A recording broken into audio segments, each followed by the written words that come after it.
Machine Bhagiratha నీళ్ళు పుష్కలంగా రాలే? ఏమన్నా రాలేదా? వచ్చినాయా? మరి ఇప్పుడు ఏం రోగం పుట్టింది నాకు అర్థం కాదు. ఇప్పుడు ఎందుకు గుంటుతుంది అది? ఎందుకు నీళ్ళు ఎత్తలేవు?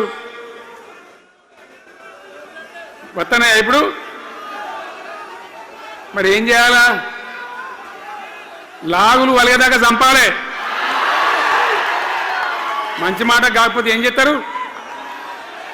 మంచిగా కట్టిన ఇల్లు పెట్టిపోయి కదా, 5 ఏళ్ళు నడిచింది కదా, మరి మీకేం బీమారీ వచ్చింది నాకు అర్థం కాదు.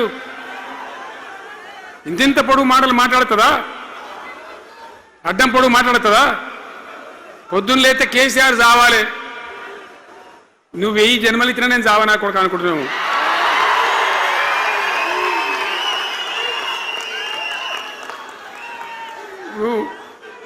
ఉట్టి మీద దాచిపెట్టింది. మన ఇళ్ళలో దాతారు కదా, ఏది ఉట్టి ఉట్టి అని ఉంటుంది. ఇప్పుడు మీకు తెలుసో లేదో కానీ ఇప్పుడు ఈ మధ్యలో ఫ్రిడ్జ్లు మోపోయింది, మునుపు ఉట్టి అనేది ఉంటుండే. ఎండిపోయిన చేపలోకి నీ రొయ్యలో అబ్బాయి ఉంటుంది, వరుగులు ఉంటే దాంట్లో పెడుదురు. పిల్లికి అందదా ఉట్టి, కింద కూసుకొని శాపం పెడతా ఉంటుంది, తెగాలే పడాలి తెగాలే పడాలి.